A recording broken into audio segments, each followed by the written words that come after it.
Aku punya kabar menyenangkan. Aku akhirnya pindah ke apartemen baruku. Seorang tentara Israel yang menjadi model Playboy dan penthouse pet saat ini sedang menjadi subjek penyelidikan besar-besaran di Los Angeles. Polisi menyebut dia memakai aplikasi kencan untuk bertemu pria kaya yang lebih tua, lalu mencuri dari rumah mereka. Dia sekarang menjadi target buletin khusus dari Departemen Sheriff Los Angeles County karena semakin banyak korban yang mengaku bahwa dia telah mencuri dari mereka. Namun dia membantah, mengaku sebagai korban. Kita akan membahas ini bersama pengacara Adante Pointer. Selamat datang di Sidebar, dipersembahkan oleh Law and Crime. Saya Jesse Weber. Saya tahu banyak pengikut perempuan luar biasa yang sering meminta saya membagikan pakaian, mengunggah isi lemari, atau menjual barang-barang saya. Oke, aku akan melakukannya. Polisi di California Selatan meminta bantuan masyarakat untuk menemukan seorang pembuat konten berusia 27 tahun yang tampaknya telah bertemu dengan pria-pria yang lebih tua di wilayah Los Angeles. Tampaknya dengan dalih kencan. Namun, menurut detektif Los Angeles County dari Malibu Lost Hill Station, dia kurang tertarik pada waktu dan cinta mereka dan mungkin lebih tertarik pada barang-barang mereka. Sebelum membahas tuduhan dan tanggapannya, kita perlu menyinggung sedikit latar belakangnya. Kita sedang membicarakan Atva Lavi yang juga menggunakan nama Mia, Ventura, Shoshana, dan Shauna.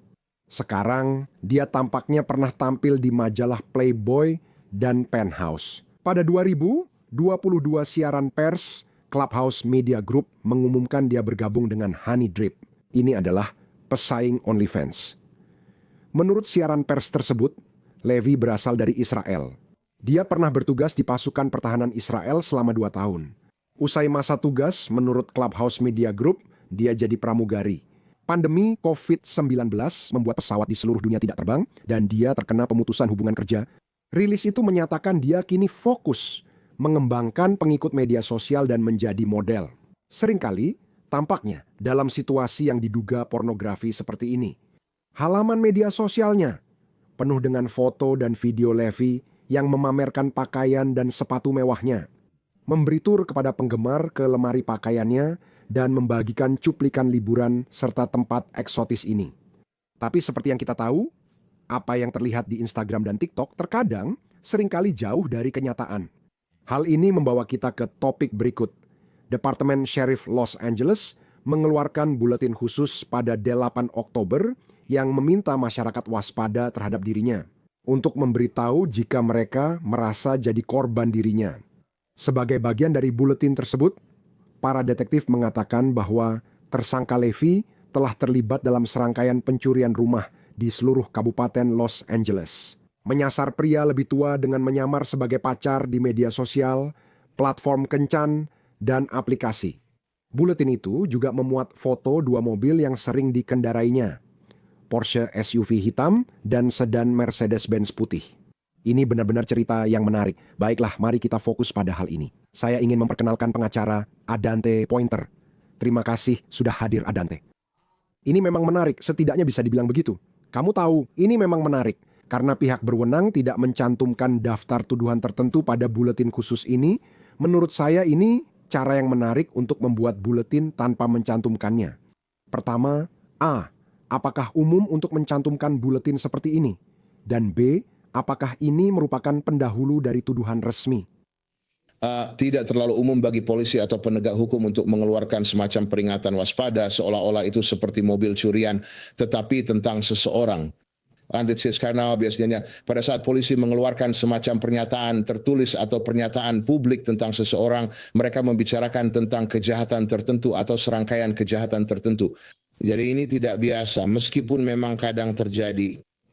Dan menurut saya, yang Anda lihat di sini adalah polisi sedang mencoba membuat seruan kepada siapapun yang mungkin telah menjadi korban orang ini.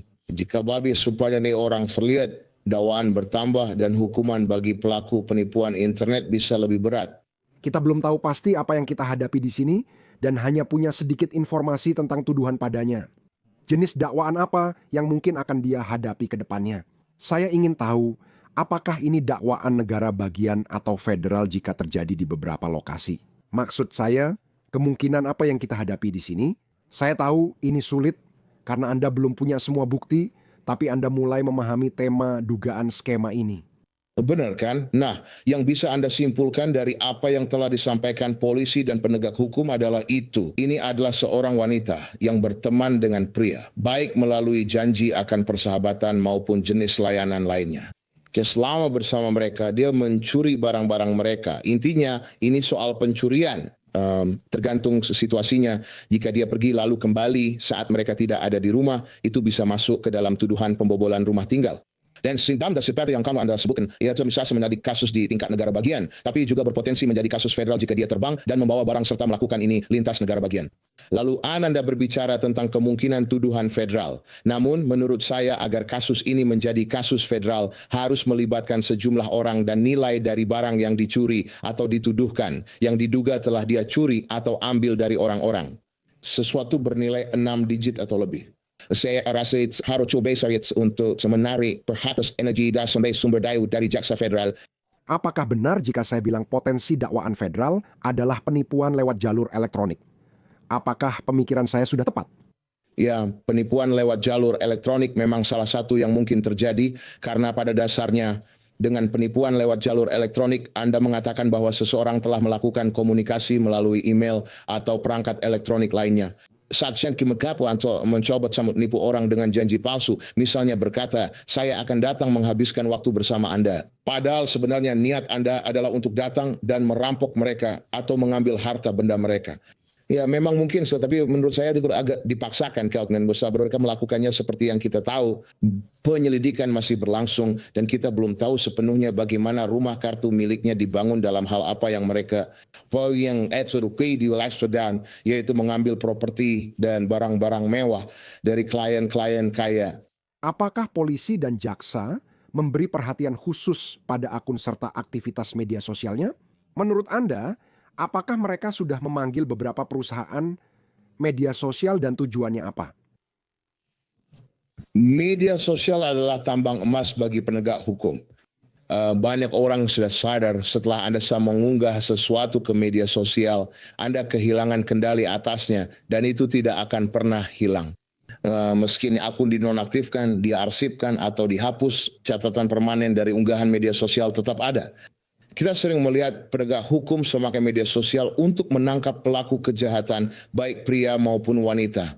Jadi saya benar-benar yakin bahwa adversary kayak untuk menggunakan media sosial sebagai cara untuk tidak hanya melihat komunikasi apa yang dia lakukan, yang mungkin mengarah pada tuduhan seperti yang Anda sebutkan, yaitu penipuan melalui internet. Tapi juga unggahan barang-barang dan hal-hal miliknya yang mungkin bukan sesuatu yang dia beli dari toko, melainkan sesuatu yang dia curi dari rumah seseorang. Ini memunculkan pertanyaan besar yang ingin saya perjelas. Dia tidak hanya dituduh menargetkan pria-pria tua dalam skema kencan. Jika tuduhan itu benar, dia bukan orang pertama yang dituduh. Dia juga pernah dituduh mencuri di berbagai tempat. Contohnya ada podcaster Michael Sartain, pembawa acara Access Vegas. Dia mengatakan Levy pernah jadi tamu di acaranya dan mengaku pada KTLA bahwa Levy pernah masuk ruang tunggu, lalu mencuri kartu kredit dan uang tunai dari dompet panelis perempuan. Setelah itu, Levy kembali ke panel seolah tak terjadi apa-apa. Menurut Sartain, dia berkata kepada ABC7, dia duduk di sana selama 90 menit setelah mencuri kartu kredit dan uang tunai dari dompet semua tamu perempuan di ruang tunggu. Dan dia hanya duduk di sana, tenang sekali, hanya membicarakan tentang pemilu, sementara semua barang milik orang lain ada di dalam tasnya, hanya diletakkan tepat di belakangnya. Salah satu wanita yang diduga korban mengatakan kepada KTLA bahwa Levy mencoba membebankan beberapa transaksi ke kartu kredit American Express miliknya yang dicuri, termasuk perawatan rambut mahal di salon Beverly Hills. Korban melakukan penyelidikan sendiri dan menemukan bahwa Levy telah memesan janji temu tersebut dengan nama Mia Ventura. Jadi Adante, jika tuduhan itu benar, itu sangat berani dan menunjukkan sikap serta tindakannya. Tapi ini terasa seperti jenis bukti yang bisa menjadi tambang emas bagi jaksa jika Anda memiliki jejak digital itu. Nah, tentu saja. Ini mungkin menjadi kunci yang membuka seluruh kasus. Bukan hanya sekadar tuduhan, tetapi menuju kemungkinan vonis bersalah. Di sini Anda punya seseorang yang seperti Anda sebutkan, menyelidiki sendiri. Soalnya dia isu, peristiwa operasi mengingat nama apa yang digunakan untuk memesan. Tapi ternyata dalam konsultasi yang dia lakukan dengan salon kecantikan ini, dia melakukan FaceTime dengan mereka dan penata kecantikan itu menyimpan video-video yang dia kirimkan yang memungkinkan penegak hukum untuk mengidentifikasi dia secara spesifik sebagai orang tersebut dan menghubungkannya dengan kartu kredit yang digunakan untuk memesan janji temu. Saya berpikir ini adalah kriteria yang sangat penting dan saya yakin polisi akan sangat mengandalkannya. Begitu juga jaksa untuk menjerat dia dengan tuduhan tersebut. KTLA juga tampaknya berbicara dengan seorang bintang film dewasa bernama Cody Steele. Dia mengatakan bahwa sebuah perusahaan yang berbasis di Los Angeles menyewa sekelompok orang untuk pergi ke Prancis dan bekerja di acara pesta ini. Steele dan Levy dilaporkan bagian dari kelompok ini, semuanya ditempatkan di sebuah Airbnb. Steele mengatakan kepada KTLA bahwa saat anggota kelompok lainnya sedang keluar, Levy mencuri dari mereka semua. Kutipan, dia memutuskan untuk merampok hampir setiap orang di kelompok itu, pada dasarnya apapun yang memiliki label desainer. Sekarang, KTLA melaporkan bahwa polisi Prancis memaksanya mengembalikan semua barang itu. Menurut catatan penjara yang ditinjau KTLA Levy, terakhir ditangkap Mei atas tuduhan kejahatan berat dan dibebaskan dengan jaminan. Rincian tuduhan dan hasilnya tidak tersedia. Adante, mari mulai dari situ. Apakah itu terdengar aneh? Dia ditahan lalu keluar. Tidak ada info lanjutan. Ya, kamu tahu, itu tidak terdengar aneh, tapi saya menghargai pemikiran tentang apa yang bisa saja terjadi pada saat itu atau dalam kejadian tersebut. Dan itu adalah seorang yang membuat tuduhan yang dia ditangkap dan ditahan karena itu. Lalu dia membayar jaminan untuk keluar.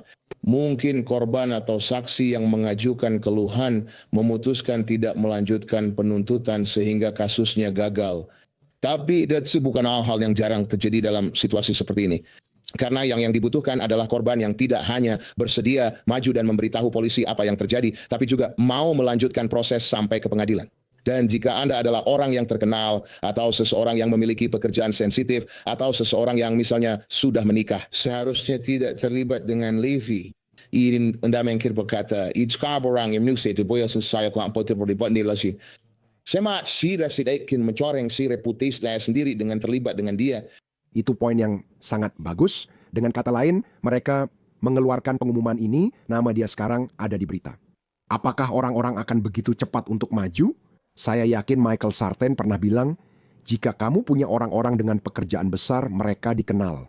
Apakah mereka akan mau muncul dan mengatakan bahwa mereka telah menjadi korban wanita ini? Terutama jika mereka pernah menjalin hubungan romantis dengannya, mungkin tidak akan semudah itu untuk membuat orang-orang mau maju ke depan. Tentu saya, itu mungkin sudah dianggapnya sebagai risiko yang diperhitungkan. Dalam arti hey, saya akan mencuri dari orang-orang ini. Ya, tapi saya yakin Miroko Sidangos akan mau bersusah payah untuk menuntut saya dan membuat saya dihukum atas tuduhan ini. Sebaliknya orang-orang ini akan ragu-ragu karena mereka tidak ingin ketahuan pernah terlibat dengan saya sejak awal. Namun ada situasi yang Anda sebutkan ini, di mana dia pada dasarnya dituduh mengambil dari semua tamu podcast yang merupakan perempuan. Dan kemudian juga berada di Prancis dan mencuri dari orang-orang yang berpergian bersemuanya. Anda tahu jadi ini adalah seseorang yang setidaknya menurut tuduhan-tuduhan ini benar-benar tidak mengenal batas. Yang mungkin lebih tepat digambarkan bukan hanya sebagai model OnlyFans sekaligus pencuri, tapi lebih sebagai kleptomania, seseorang yang pada dasarnya tidak mampu mengendalikan dirinya sendiri. Dan inilah yang dia lakukan, mencuri dan mengambil dari semua orang. Itu tuduhannya. Dia belum didakwa dan masih dianggap tidak bersalah. Tapi saya punya pertanyaan. Jadi dia dikenai tuduhan kejahatan sebelumnya pada bulan Mei, lalu dibebaskan dengan jaminan. Kita tidak tahu detail lebih lanjut tentang itu. Bagaimana hal itu bisa mempengaruhi penyelidikan saat ini, dan bagaimana itu bisa mempengaruhi tuduhan di masa depan yang mungkin dia hadapi? Tentu jadi karena fakta bahwa dia sudah ditangkap dan dibebaskan dengan jaminan, kita tidak tahu apakah tuduhan itu pada dasarnya sedang ditangguhkan atau sudah dibatalkan. Jadi jika ada korban yang mengaku lainnya muncul, maka korban baru tersebut dan tuduhan-tuduhan itu bisa digabungkan ke dalam kasus yang sedang berjalan saat ini. Nasib Sirit bisa memperbesar atau menambah masalah yang dia hadapi dari sudut pandang penuntutan pidana. Jadi mas tuharo tisetuk ni ini bagaimana ketuduhan Garuda bisa digabungkan siapa akan dia mau dengan tuduhan lama dan menjadi satu kasus tunggal. atau mungkin tuduhan lama digunakan oleh jaksa sebagai cara untuk menguji kredibilitas. Itu ya ketika orang lain datang kepada mereka dan berkata, hey, orang ini melakukan sesuatu kepada saya, mereka bisa melihat dan berkata, kamu tahu dia punya latar belakang untuk hal ini. Mari kita lihat lebih dekat. Ya, itu poin yang bagus. Ngomong-ngomong, ingat aku bilang kalau dia sudah merespons. Oke, ini bukan sesuatu yang sering kita lihat. Jadi sepertinya Levi sendiri ternyata sudah merespons tuduhan tersebut. Daily Mail menghubungi dia, katanya lewat telepon, dan dia bilang, kalau dia belum pernah dengar tentang tuduhan itu sampai mereka menelepon. Menurut Daily Mail, Levi mengatakan, jika kamu sering bergaul dengan orang sangat berkuasa, membuat mereka marah bisa menjadi masalah karena mereka bisa menghancurkanmu. Saat Daily Mail mendesaknya soal detail konspirasi, dia dilaporkan langsung menutup telepon. Adante, bagaimana tanggapanmu terhadap hal itu? Ya, maksudku apa yang dia katakan. Dalam hal apa yang bisa terjadi pada seseorang yang berurusan dengan orang yang berkuasa dan punya koneksi kuat, itu sangat benar. Apakah sepatu itu cocok untuknya di situasi dan kesempatan ini? Kita tidak tahu. Jadi itu bisa saja dia hanya memberikan semacam alasan yang dibuat-buat untuk menjelaskan bagaimana namanya bisa terlibat dalam tuduhan-tuduhan ini. Atau bisa juga itu adalah kebenaran bahwa dia berselisih dengan seseorang dalam urusan-urusannya. Dan sekarang dia harus menanggung akibatnya karena mereka mencari semacam balas dendam atau pembalasan. Namun jika itu jadi pembelaannya, sebaiknya dia sudah menyiapkannya untuk sidang jika harus masuk ruang sidang. Menurutmu, apakah dia didampingi penasihat hukum sekarang? Apakah penasihat hukum akan menyarankan dia bicara ke Daily Mail? Hampir semua pengacara pembela pidana akan menyarankan sebaiknya kamu diam. Dan kalau sesuainya tidak mengungkapkan alibimu atau menjelaskan bagaimana atau mengapa kamu terlibat dalam situasi ini. Kenapa? Kamu punya hak amandemen kelima untuk tidak memberatkan diri sendiri. Nah, dan seringkali ketika orang memberikan pernyataan, pada akhirnya pernyataan itu digunakan untuk melawanmu di pengadilan. Menurut Departemen Sheriff Los Angeles County, dia memiliki tinggi 5 kaki 7 inci, berat 104 pon rambut, dan mata coklat. Mereka meminta siapa saja yang punya informasi soal dugaan perampokan di rumah pria kaya atau perilaku buruk lainnya untuk segera melapor. Sekarang, kami memiliki informasi kontak untuk 2 detektif yang terlibat langsung dalam kasus ini. Kami sudah menampilkannya di layar sekarang, kami juga akan mencantumkannya di deskripsi. Tips juga dapat dikirimkan secara anonim melalui Crime Stoppers. Jadi itu mungkin sesuatu yang bisa dilakukan oleh orang-orang yang tidak ingin terlibat secara langsung atau tidak ingin nama mereka diketahui. Dari semua tips yang masuk, Adante, bagaimana penegak hukum memilah yang asli? Apakah mereka membentuk tim khusus untuk memverifikasi laporan ini? Bagaimana cara mereka menanganinya? Asumsi mereka sedang menerima banyak informasi. Mereka pasti akan memprioritaskan petunjuk-petunjuk yang masuk. Jika saya ada penegak hukum yang berdasarkan kekhawaran saya tentang investigasi, mereka pasti mencari bukti pendukung. Penegak hukum mencari penelepon yang memberi petunjuk atau informasi beserta bukti pendukung. Baik itu email, pesan teks, atau direct message yang menunjukkan bahwa mereka benar-benar bertemu dengan orang ini. Bisa juga foto, video, atau bukti lain dari barang yang diambil. Juga cerita tentang bagaimana dia mendapat akses ke barang itu. Yang mungkin akan membuka fakta bahwa orang tersebut pernah bertemu dengannya dalam situasi yang kurang bijaksana. Misalnya melalui halaman OnlyFans. Dan setelah mungkin kencanan dan sejenisnya. Jadi seseorang harus memikirkan hal itu untuk membuktikan klaimnya. Ini karena penegak hukum sering mainkan baik informasi kasih kaya keselesaikan, semua penegak hukum selalu menerima informasi, tapi mereka tidak mencari sembarang informasi. It's the merge for informasi yang substansial dan tidak dapat dibuktikan. Ada 2 poin yang ingin saya bahas. Jalur informasi anonim, di mana seseorang bisa memberi informasi tanpa identitas. Namun, pada akhirnya mereka tetap harus bersaksi atau memberi informasi dengan kapasitas tertentu.